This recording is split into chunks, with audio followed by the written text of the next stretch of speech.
and let us all do we can to build a better future. You have a story for the people, Lauren. What is going on? Well, I was intrigued this past few, honestly, months. I have never been the biggest fan of Elon Musk. I know a lot of people who are mega super fans. I wouldn't go that far. I find him curious. I mean, sure. Yeah, curious. Just curious. Okay, what are you doing? He's curious, sure. People give him a lot of credit for things that he didn't do. Like I was telling you earlier, like his big thing is that the thing he's really good at is marketing. That's the thing he's amazing at. He takes these companies who are seeing the future and who are doing something really cool and amazing, like Tesla, like SpaceX, like doing these things that are really, really cool. He buys the company and markets it effectively and supplies capital for them to continue doing what it is they're doing. But then he acts like it was his idea the whole time, which just annoys me. I also think that if you've got he's got the richest man in the world. He's got $208 billion. That's a lot of moolah.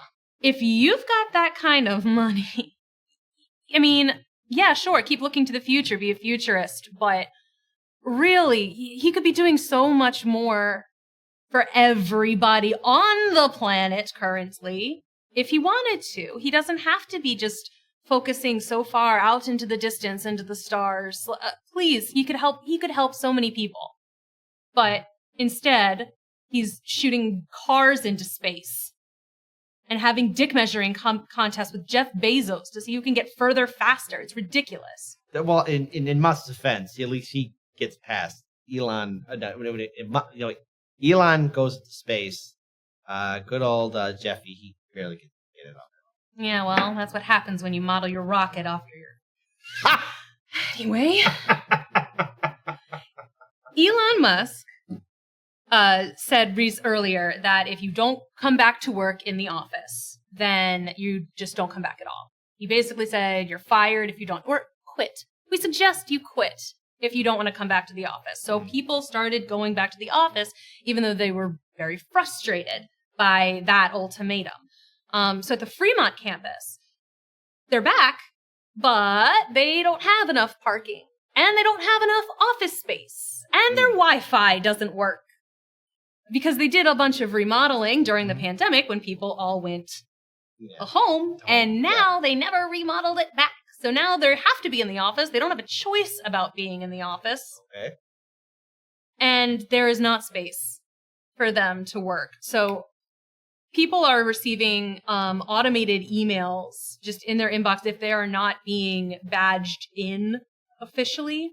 So the email reads, "This is an automated notification. You are receiving this email because there is no record of you using your badge to enter a Tesla facility in at least 16 days over the 30-day period ending on June 28th.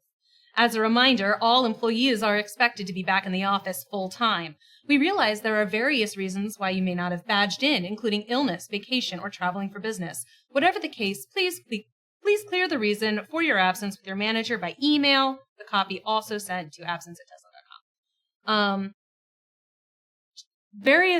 It's creepy. It's a little bit on the nose. Some of the employees say like it feels like an overstep. It's really controlling. It's like maybe you were late. Everyone is being super tracked all the time. That's an invasion of privacy right there. That is so cringe. It's to get an automated email because you didn't badge in. Yeah. Especially if your work's still getting done. Yeah. Because again, he's like, you'll be fired if you do not badge in, which is, that's suspicious. I don't like it. He's like, I will do it all the time. I'll always be here. Well, Valerie actually put this in here. How do they work with a place with no place to work? And let's see. What else? We got Leora who says, Lauren, did you see what the Federal Reserve suggested? I think that is why this happened. So there we go. There's also that. And Eleanor says, Elon Musk, one of the kings of America, has spoken. A whole bunch of smiley faces. Yes, he has spoken. You must come back to the office or else.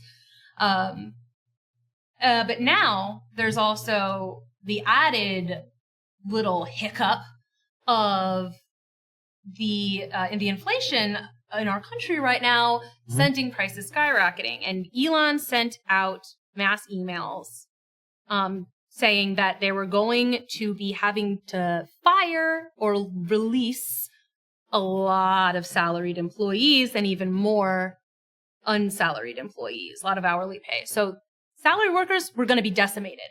Actually, in the actual definition of the word decimated, 10% of salary workers were going to be let go. Because it's happening currently and now. People will be they get job offers. They are there for 2 weeks and then they are let go unceremoniously.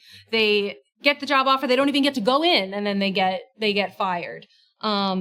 They were told, in one case, this person had been working there for about 2 months. 2 months. They were told that the reason they were being let go was because of performance review issues, but they had not had a performance review. So they're like, that seems probably not correct.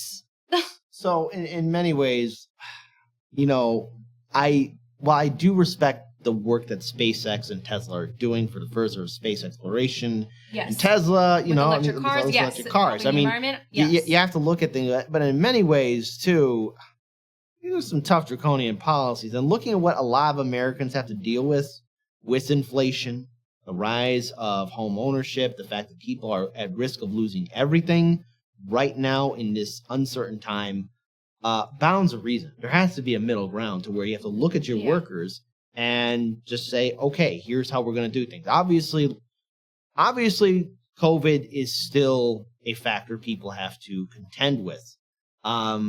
Is the danger the same as it was in 2020? I think things are winding down.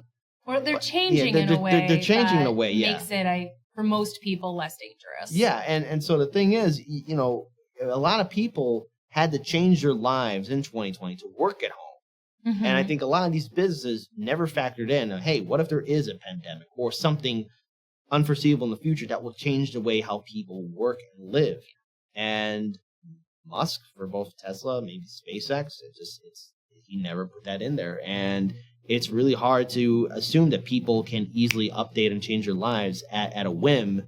And now you're threatening to fire them. Mm-hmm. Well, people are basically being told, if they try and question it, if they try to fight it at all, they're being told, take the severance package or insert, consequence. Your medical insurance is going to go away if you don't take the severance package.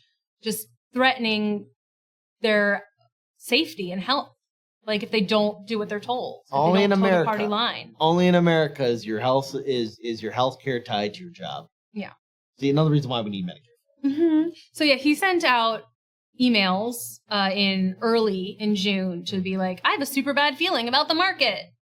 And so things are going to get really hairy and people are going to get let go. So he kind of warned people, but he didn't give anyone any kind of actual warning if it was going to be them or not. People would be working on a project, it would be going well, and then they would get a message with like a Zoom meeting with the HR and then be told you're done. Like with no reason, no real way to fight it. And it's been happening all month. Wow. Okay. There's got to be something helping on the work. So at least something. I mean, no. He's also been doing things like he sold a bunch of stock for $1 billion, and the next day there was a massive recall on parts for the Tesla. Like he sold the stock, and then the next day there was a recall on parts.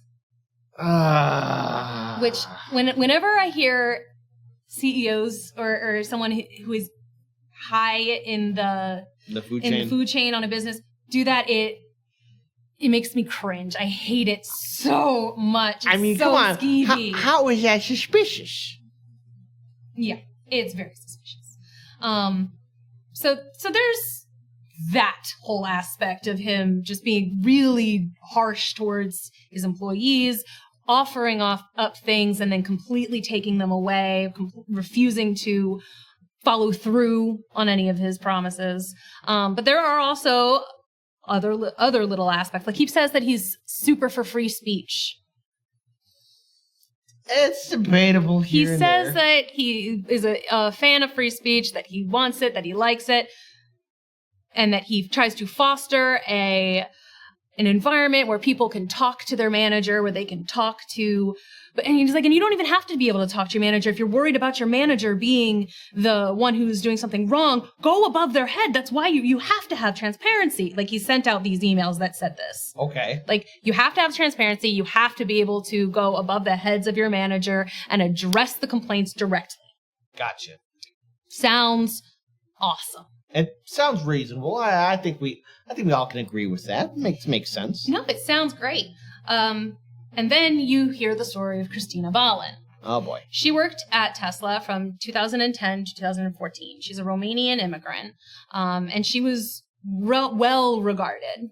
She was so instrumental in designing the battery pack of the early Model S that her initials were incorporated into the pack itself. Oh, very good. She was wildly influential, and she did a really, really good job. So after that, she was moved to work on the interior designs team, where she started to notice some weird inconsistencies. Okay. There was a lot of nepotism that was going on, people going after suppliers because they knew them, not because they had the better materials or because they were going to get them the better deals. She noticed these design flaws and like internal floor mats that were potentially dangerous. And there were just other little things like that that are just being covered up by managers. So she sent an email directly to Elon Musk to say, hey, look, I'm worried. People are getting hurt. And I'm very concerned that these managers are only getting, there's a lot of hiring that because they know people and they're only talking to people that they know, they won't foster relationships with other places that might do a better job. I'm worried about the quality of our product. So like some of the other things that she mentioned, that because managers were choosing suppliers 8 times more expensive because they knew each other outside of Tesla. They would mislead other suppliers to the point where they would be like, I don't want to work for Tesla again. She had to apologize to a lot of people for her managers because of mishandling equipment and how they mishandled interactions. Things like there were issues with the cars, like things that could have been fixed while they were there, but then they got sent out and then had to be brought back and fixed again later. Just all sorts of little things that added up and made her concerned. So she sent an email out to Musk trying to be like, hey, look, you said that we should be transparent about this. Let me be transparent about this.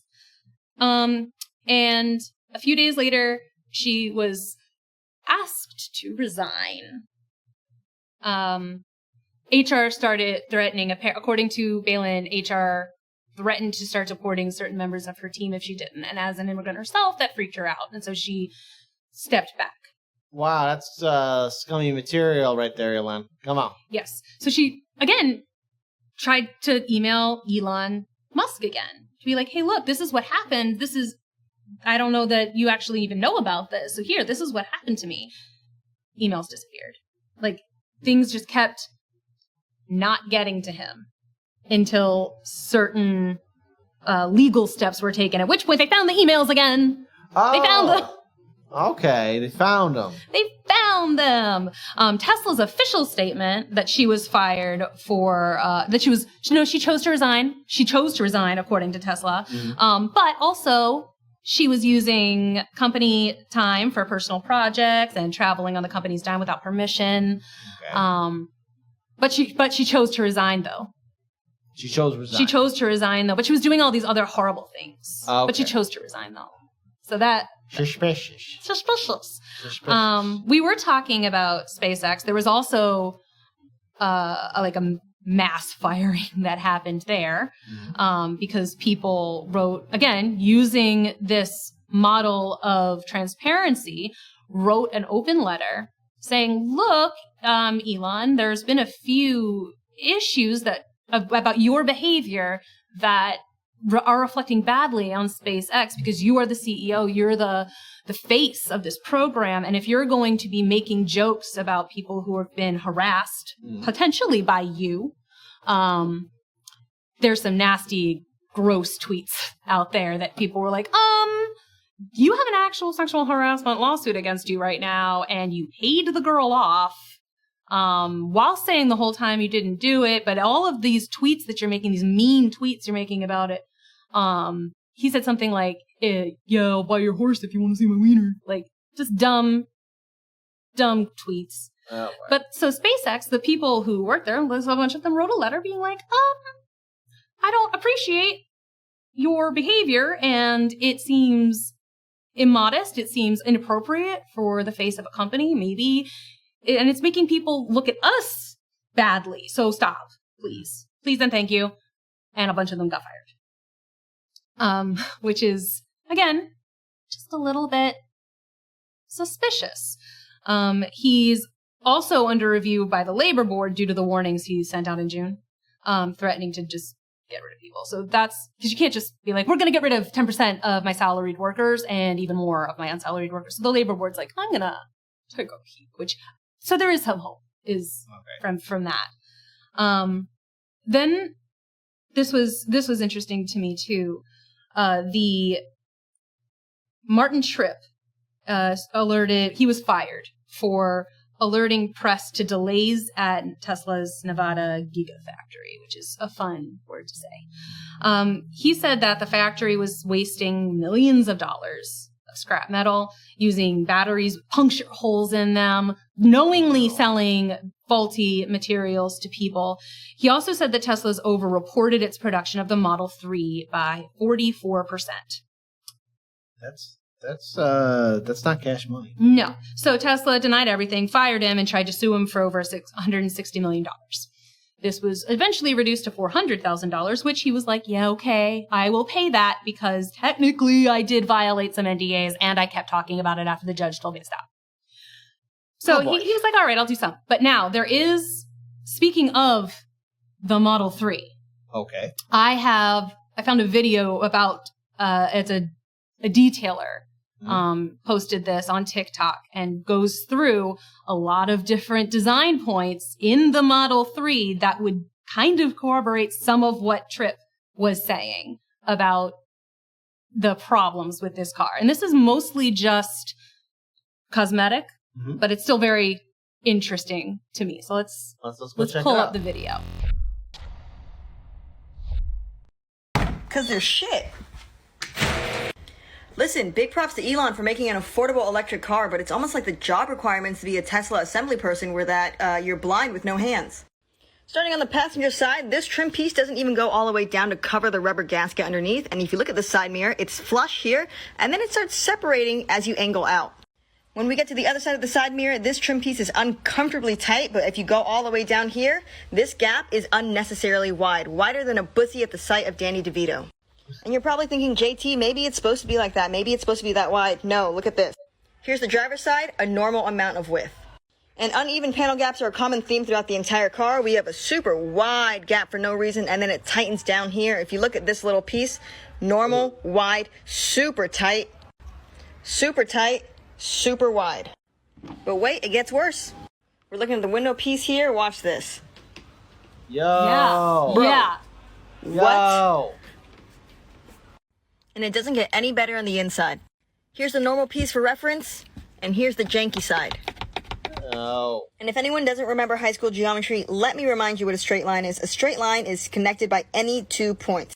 So using the emblem as reference, here's point 1, here's point 2. We're going to make a straight line with that. And if we go all the way down, it doesn't even line up with the leather. Oh. Now, is it nitpicky for me to want this to line up with this? Yeah, maybe, but it's not nitpicky of me to want the screen to work more than 60% of the time. And the exterior theme of uneven panel gaps carries on to the inside. If you look here, this top half is about a 1/4 inch higher, and if you move down here, it's about 1/8 of an inch higher. Still, both not flush. And don't get me started on the paint. For comparison, my 30-year-old car has more paint than this Tesla. Some more weird assembly issues here. Yeah, that seems nice. In my opinion, 3 out of 10.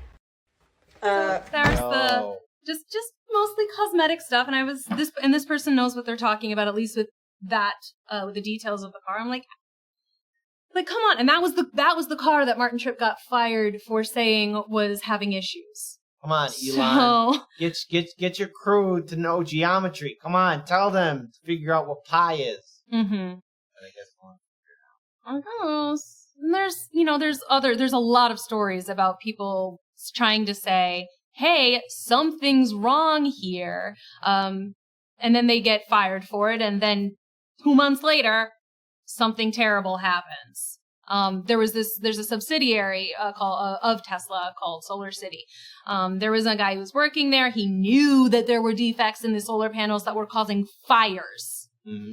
And so he urged management to pull the defective models, to let the customers know, to tell, come on, we have to do something about this. He was fired a little bit after there was actually a problem, to be fair. But Walmart filed a suit that was later dropped, saying that the solar panels had caused fires. And shortly thereafter, the guy who told people about it was fired. He sued for wrongful termination, tried to use the Freedom of Information Act to find out the status of his original complaint, saying that their solar panels were dangerous, only to be told that the investigation was ongoing. So there's that lawsuit is still in effect. Christina Balin's lawsuit is still in effect. There's a bunch of these people who were fired really quickly, randomly, after doing really good work just because they said something. It seems mostly because they said something was wrong. All of those lawsuits are still ongoing. Oh, well. So madness and stupidity. So be careful if you're buying a Tesla. I was actually considering maybe getting one, but you know what? Maybe not the Model 3, even though that's the only one that's affordable. I'm going to pause on that one right there. I'm going to pause on that one. It's just troubling to me that he seems to still be getting away with it. And right now, the only thing that any news outlet seems to be talking about, if you Google Elon Musk, is that he hasn't been on Twitter in 9 days now. He'll be back. That's all anyone is, literally when I looked it up earlier today, just to make sure that I wasn't missing anything, the first 6 articles that came up were about him not being on Twitter from 6 different sources. Why do we care if he's not on Twitter? I don't care if he goes Twitter silent. People don't have any social lives, but if you have a Tesla, be careful. Just be careful driving it. There's always been the issues with the screens, with the satellites, where people there's so many stories of people driving up to the mountains to go camping and not being able to get down because the satellite doesn't work. There you go, folks. Just be careful with your Tesla, that's all. And just be careful standing Elon a little bit. You know? Don't hero worship, folks. Don't do that.